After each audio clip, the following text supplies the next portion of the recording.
Hey YouTube, I'm making a video today in response to the HTC One Max issue.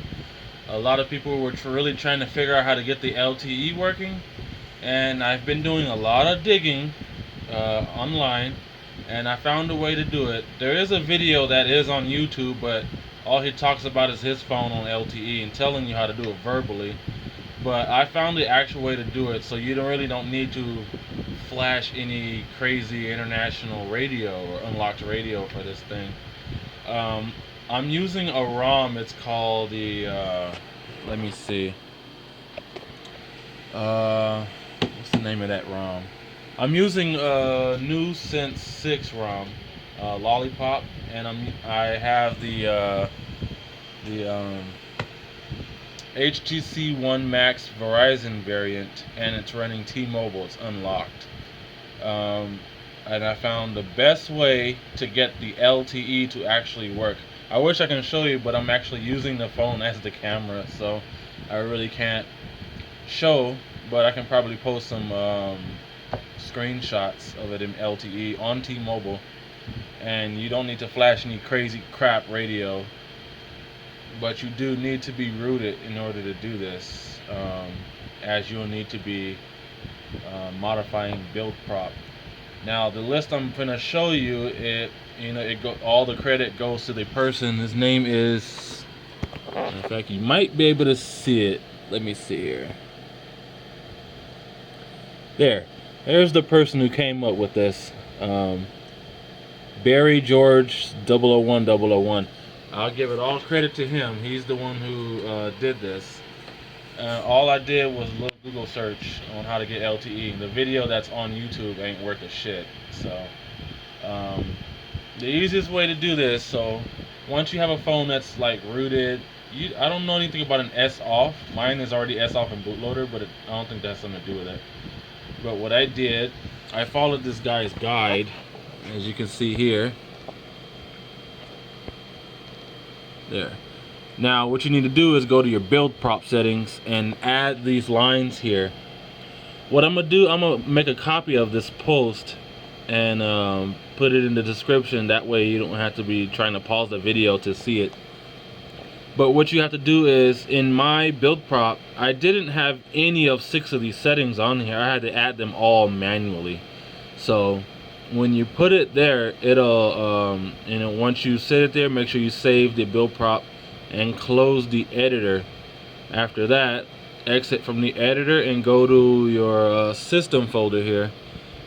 System customize ACC default XML file.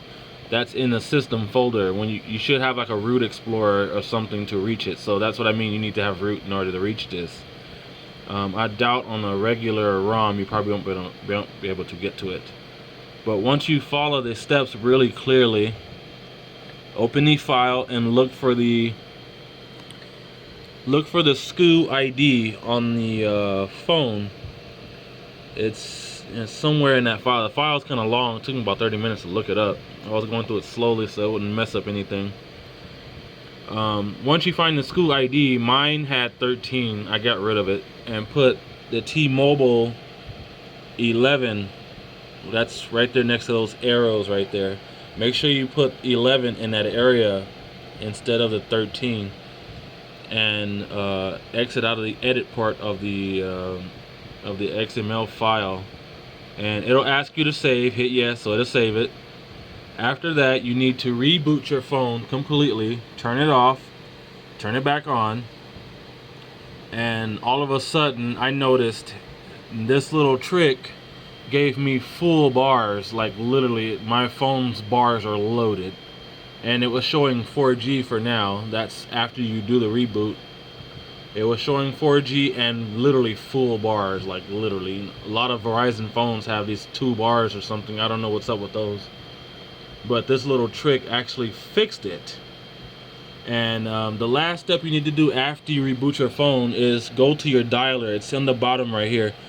Go into the dialer and type in this number here, *## 4636 ## menu, and a menu will pop up, and it'll like have 4 little options.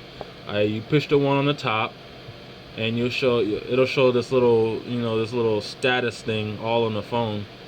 Scroll down a bit and you'll see like this little drop down menu, and the phone has GSM PSR or some crap on there. And what you want to do is you want to change it to this spot here, GSM WC DMA Lite LTE Auto. Make sure that setting is selected, and after you select it, back out of there. And you do not need to reboot after this part here, only after you change the SKU ID. After that, when you change this area, you don't need to reboot, just let it sit for a minute, and the 4G icon will literally turn into the LTE icon. And that's pretty much it. You don't really need to do anything else with the phone.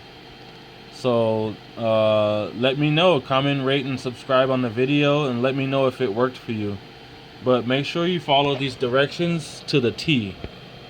Don't leave any out. Make sure, let me get this stupid focus in. Make sure you enter every last one of those lines. If your phone currently has the lines, just modify it to the numbers on the right. If it doesn't, you need to add every single line. And also do the system file down here, the default XML file, and change the SKU ID, that one right there, to number 11. My phone had 13, so if yours does, also just make sure it's 11. Pretty much just a T-Mobile SKU, so that makes the phone original for T-Mobile. And after you do that, reboot. You're gonna have to reboot before you do the dialer setup here. Reboot. After you reboot, you'll see 4G. You'll only see the 4G for now with all the bars on it. And after you reboot, then go to the dialer, enter that code there, and you'll see phone information coming up. So that's how you actually get LTE on there. I'm gonna include a screenshot so that way you'll be able to see that my phone's literally in LTE, and I'm actually happy about that. So I'm glad I'm helping the community at the moment. But if the video helped you, let me know in the comments, or in the subscribing comments. So thank you. Out.